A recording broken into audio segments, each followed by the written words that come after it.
Hey friends, today's I'm going to read my book का auditing. ये auditing है जो कि हम एग्ज़ाम से पहले पढ़ते हैं। मतलब एक ऐसे बोल सकते हैं एग्ज़ामिनेशन पैटर्न होता है इसमें पूरा का पूरा, आप इसे पढ़ सकते हो। ये बहुत महंगी नहीं है, बहुत नॉर्मल कॉस्ट है इसकी। जस्ट कहाँ पे है इसकी कॉस्ट, मैं आपको दिखाती हूँ। कॉस्ट आई थिंक 67 या 70 रुपीज़ के अकॉर्डिंग आ जाती है। और ऑलमोस्ट बहुत सारा सेम ही पैटर्न होता है, 100% पैटर्न तो सेम ही होता है। और बहुत सारे क्वेश्चन भी आप इसमें से कैच कर पाते हो। तो लेट्स सी,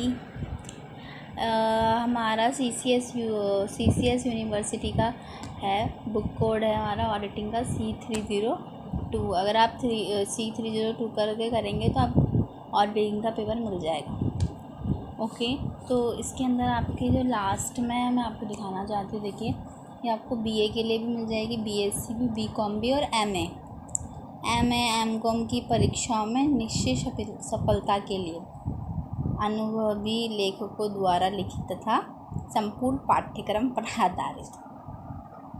काफ़ी अच्छा रिज़ल्ट है फर्स्ट सेकंड ईयर में भी।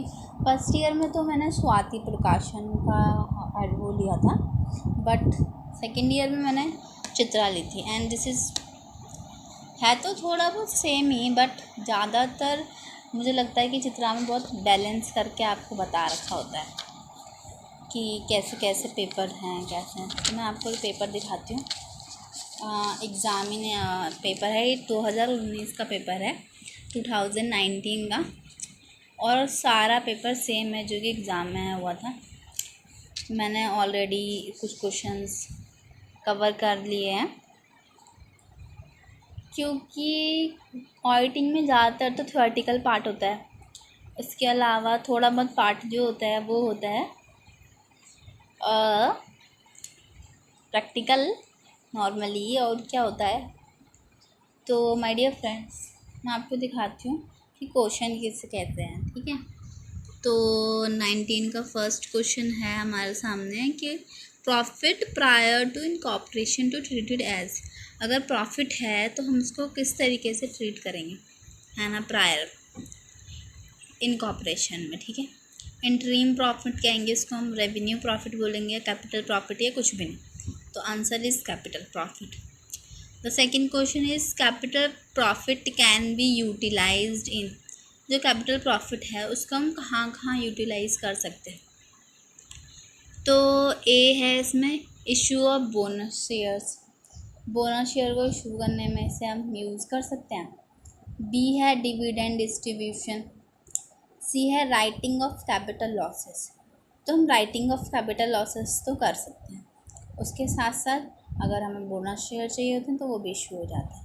तो इसका बोथ ही आंसर है, both A and C। And the third one is, ये प्रैक्टिकल है तो इसे सॉल्व करना पड़ेगा। नॉर्मली है वैसे ये क्वेश्चन भी, देखिए अगर 10 शेयर्स हैं विच अमाउंट है 6 पेड हो चुका है इज फॉरफिटेड, तो कितना होगा, reissued premium minimum price 4 normally. इसके बाद अगर आप लोग को एंट्रीज़ भी याद नहीं है तो मैं आपको एक ईजी वे में एंट्रीज़ याद करवा सकती हूँ। और अगर आपको जानना है और लर्न करना है एंट्रीज़ तो आप मुझे कमेंट में बता सकते हैं। तो मैं नेक्स्ट वीडियो जो बनाऊँगी वो एंट्रीज़ के लिए बना दूँगी, क्योंकि थर्ड ईयर में तो एंट्रीज़ है नहीं, MCQ एग्ज़ाम होता है तो नॉर्मल है। वोट भी ऐसे ही है, इसको भी सॉल्व करना है। तो अब नेक्स्ट आते हैं फिफ्थ पे। The auditor is a watch dog. तो क्वेश्चन नंबर 5 हमने कंप्लीट कर लिया है, जस्टिस LJ लोब्स है। And 6th one is incorrect valuation of stock effect. ये तो सभी जानते हैं कि दोनों ही होगा, both BNC profit and loss and balance sheet. जैसे कि मैंने आपको बताया कि चित्रा से पढ़ना बहुत ईजी हो जाता है और एग्ज़ाम टाइम में तो ये बहुत ही ज़्यादा हमारी हेल्प करती है। ये तो मैं क्वेश्चन पेपर आपको दिखा रही हूँ जो एग्ज़ाम 2019 का। नाउ थोड़ी देर में मैं आपको नेक्स्ट बताऊँगी कि इसके जो मॉक पेपर्स वो कितने इजी हैं और कितने आपको अच्छा वो इससे प्रिपरेशन करने को मिल जाता है। तो ये नॉर्मली आप ऑलरेडी पेपर दे चुके हैं तो आप सबके पास ये पेपर होगा। और अगर पेपर ये नहीं है, किसी को चाहिए नॉर्मली, तो आप बता सकते हैं, मैं इसका PDF बना के डाल दूँगी। और 2019 में टोटल वही 100 क्वेश्चंस का हमारा टोटल प्रिपरेशन होता है। ये देखिए 100 क्वेश्चंस हैं टोटल और बहुत इजी है। अगर आप ढंग से पूरा चैप्टर पढ़ते हैं तो आप बहुत इजीली ये कर सकते हैं। मेरे डॉगी की हरकतें हैं। तो मैं आपको बोल रही थी कि मॉक टेस्ट दिखाती हूँ। Okay, just a minute. तो स्टार्ट करते हैं हम चैप्टर 1 से। चित्रा का है चैप्टर 1। तो ये देख लीजिए आप सिलेबस क्या क्या है टोटल। इसमें 6-7 यूनिट है, जिसमें है इंट्रोडक्शन है, ऑडिट प्रोसेस है, इंटरनल चेक सिस्टम है, ऑडिट प्रोसीजर है, audit of limit companies, investigation भी है, and the last one recent trends in auditing. ये सारे टॉपिक मतलब जितने भी हमारी नॉर्मल बुक जो हम पढ़ते हैं, हमारी नॉर्मल बुक स्वाति प्रकाशन की होती है, जो मेरे कॉलेज में है CCSU में, क्योंकि DU की अलग होती है, CCS की थोड़ी सी अलग होती है, पर ऑलमोस्ट जो हमारे टॉपिक्स होते हैं वो कहीं ना कहीं कवर हो ही जाते हैं। तो ये इसमें कोई बड़ी बात नहीं है। अगर आपको इससे कोई अच्छी बुक मिल रही है तो आप वो पढ़ सकते हैं। बट CCS का मैंने देखा है कि यूट्यूब पे इतना नहीं है उसके बारे में, क्योंकि मैंने फर्स्ट सेकंड ईयर में जब पढ़ाई की थी यूट्यूब से कुछ निकाल कर कुछ, तो 1-2 ही चैनल थे जिसमें थोड़ा CCS के बारे में था। अदरवाइज CCS का ज़्यादा कोई डालता नहीं है। तो मैंने सोचा क्यों नहीं मेरे जूनियर्स को हेल्प मिल जाए, तो मैंने ये डाला है। तो ये चैप्टर 1 है, देख सकते हैं आप ऑडिटिंग का, जिसमें इंट्रोडक्शन दिया हुआ है। तो मैं आपको आज इंट्रोडक्शन बताती हूँ, ऑडिटिंग का इंट्रोडक्शन। और नेक्स्ट मीनिंग आज हम कर लेते हैं, क्योंकि काफ़ी लॉन्ग है चैप्टर भी। डेफिनेशंस हैं, कॉन्सेप्ट्स हैं, ड्यूटीज़ हैं। मे बी इसको कवर करने में आपको 2-3 दिन तो लग ही जाएंगे। तो आज हमारा फर्स्ट डे तो वैसे ही है, तो थोड़ा ही करेंगे। फिर मैं आपको इसके जो पीछे के क्वेश्चंस हैं और नॉर्मली MCQ हैं वो दिखाऊंगी। ओके, तो चलिए स्टार्ट करते हैं। तो ये पंखा भी ना। तो first topic is introduction of auditing. क्या होता है? The development and the growth of auditing profession is related to enormous expansions of industry and commerce that has taken place since the industrial revolution। तो normally इसका मतलब होता है कि जो डेवलपमेंट एंड ग्रोथ, जो ऑडिटिंग प्रोफेशन एक relate करता है हमारा इनॉर्मियस एक्सपेंसेस से, जिसमें कि हम कॉमर्स और इंडस्ट्री के बारे में टेक प्लेस करते हैं कि इंडस्ट्री में कैसे कैसे रिवोल्यूशन होता है। अर्लियर पहले के बिज़नेस जो थे, business enterprise was comparatively small. जो पहले के बिज़नेस होते थे, मतलब टाइम के अकॉर्डिंग इसमें ये बात बोली गई है कि जो एंशियंट टाइम बोल सकते हैं या बिफोर टाइम जब था, तो क्या होता था, बिज़नेस क्या होते थे, कंपैरेटिवली स्मॉल हुआ करते थे। अब तो काफ़ी बड़े बड़े बिज़नेस हैं, टाटा, अंबानी, मोदी, मतलब बहुत सारे हैं, इतने बड़े बड़े हैं जो लिमिटेड हैं। So there was a little need for development of accounting procedure.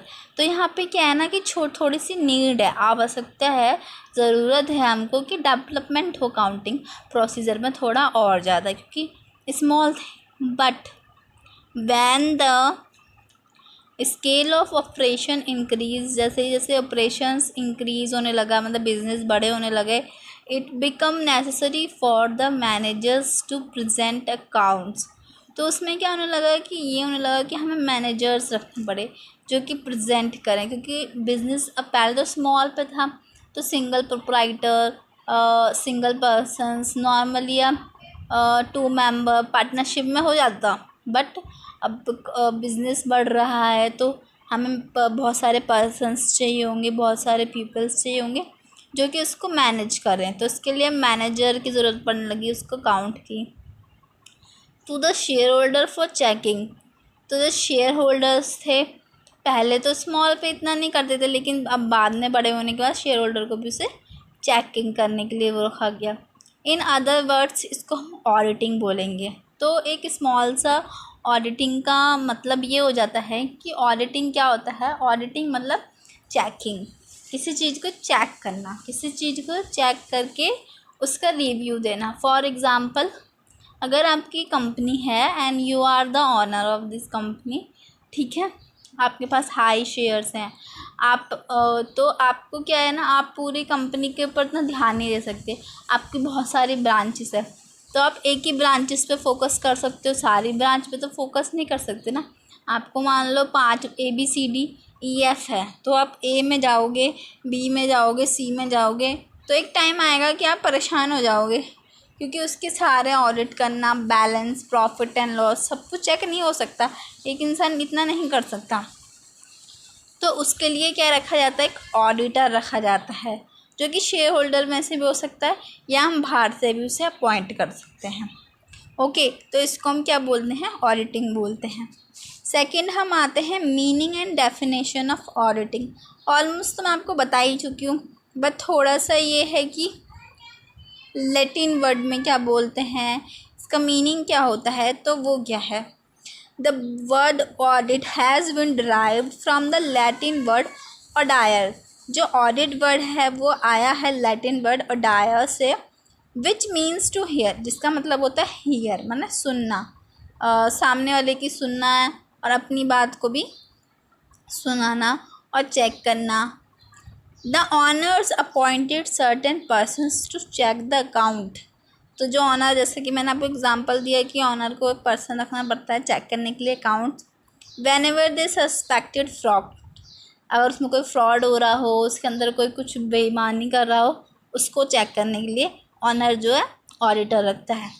Such a person whose duty was to examine accounts, जिसकी ड्यूटी क्या होती है, उसको एग्जामिन करने होते हैं अकाउंट, सारे profit and loss, balance sheet, कहाँ पे क्या खर्चा हुआ है, came to known as an auditor, जिसको हम क्या बोलते हैं, ऑडिटर बोलते हैं।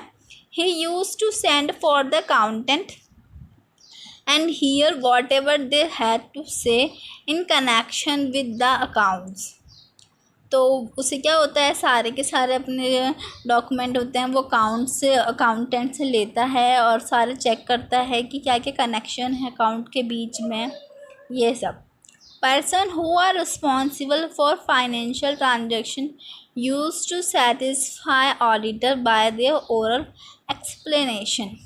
जो पर्सन रिस्पॉन्सिबल है अपने फाइनेंशियल ट्रांजेक्शन, जैसे कि मैनेजर वगैरह जितने भी होते हैं, वो सब रिस्पॉन्सिबल हैं। ऑडिटर उनसे कुछ भी पूछ सकता है, कुछ भी ऑरली एक्सप्लेन कर सकता है कि ये यहाँ पे क्यों हो रखा है, ये वाली फ़ाइल यहाँ क्यों है, इस फाइल में ये लेज़र यहाँ, मतलब ऐसे कोई भी क्वेश्चन पुट अप ऑरली वो पूछ सकता है। But now the auditor has to look into the fact behind the figures. और ऑडिटर को आज में जितने भी फैक्ट है उनके पीछे का फैक्ट भी देखना पड़ता है, फिगर चेक करना पड़ता है। He must certify their accuracy. It is to ascertain whatever the balance sheet and profit and loss और revenue account show a true and fair way of financial state of affair of a concern. तो सब कुछ मतलब वही है कि उसको check करके बताना होता है कि जितनी भी उसको फाइनेंशियल स्टेटमेंट उसने जो बनाई है वो ट्रू है, फेयर है या फिर नहीं। सॉरी, और उसकी कुछ डेफिनेशंस हैं जो कि अलग अलग ऑडिटर्स ने दे रखी, ऑथर्स ने। तो मैं आपको दिखा रहा हूँ, ये दिख रहा है आपको, जैसे कि फर्स्ट है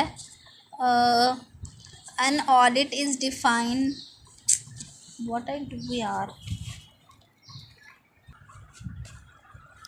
तो डेफिनेशंस पे आ गए थे हम। Audit is defined as an examination of the book, account and voucher of a business as a bill, business books, examinations of the books, account and voucher of a business as will enable the auditor to satisfy himself that the balance sheet is properly drawn up.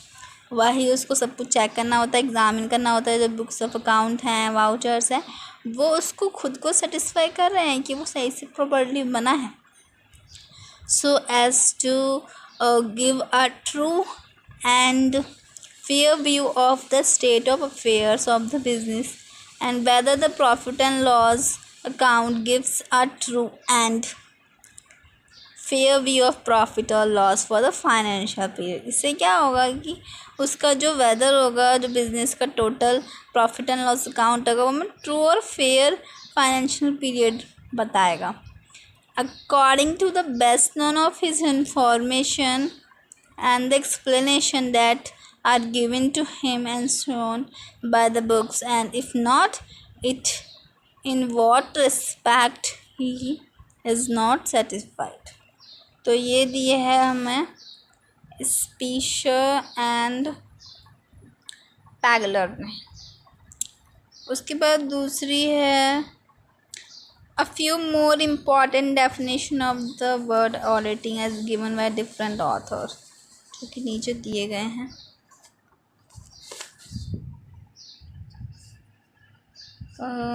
देख सकते हैं आप. आपको audit authors के name बता देती हूँ जिन्होंने दी है. एक तो है मिस्टर A.W. हैंसन ने दी है अपनी एक स्मॉल सी, जैसे कि an audit is an examination of such records in order to establish their reliability and authenticity of statement mainly drawn from them. Almost सारे स्टेटमेंट का मीनिंग तो सेम ही होता है, बस वर्डिंग का थोड़ा चेंज होता है कि आपने क्या वर्ड यूज़ किया ना आपने क्या. तो आती हैं ये सारी डेफिनेशंस पूछ लेते हैं. ऑलमोस्ट कभी कभी बड़ी भी आ जाती है, कभी छोटी, जैसे कि मैंने आपको अभी एक दिखाया था कि वॉच डॉग और ब्लड फूड किसने कहा है, तो वो जो L.J. लुप्स ने कहा था. तो आपको ये सारी पढ़नी है. आपको अगर ये बुक मिल जाती है, इजीली अवेलेबल होती है वैसे तो हर जगह, और अगर नहीं मिलती है तो आप मुझे बोल सकते हैं, मैं आपको बता दूंगी, आपको लिंक बता दूंगी, आपको शॉप का नेम बता दूंगी, एड्रेस बता दूंगी सारी. आपको कोई प्रॉब्लम ही नहीं है मतलब. ओके, तो मैं आपको नेक्स्ट बता रही थी कि कैसे यहाँ पे बुक्स के क्वेश्चंस कैसे होते हैं ना. तो लेट मी चेक, और नेक्स्ट टॉपिक हम बाद में देखेंगे. पहले मैं आपको क्वेश्चंस दिखा देती हूँ. लुक, मल्टीपल चॉइस क्वेश्चंस हैं, और ये देखिए कितने, मतलब जैसे आप एग्ज़ाम में देख के आते हो ना, सेम वही पैटर्न है, और उसी अकॉर्डिंगली उसी पैटर्न में उसी लाइन में ये क्वेश्चंस दिए गए हैं. इससे बहुत हेल्प होती है. देखिए बहुत से क्वेश्चंस आप कैच भी कर सकते हैं. और दिखाऊं,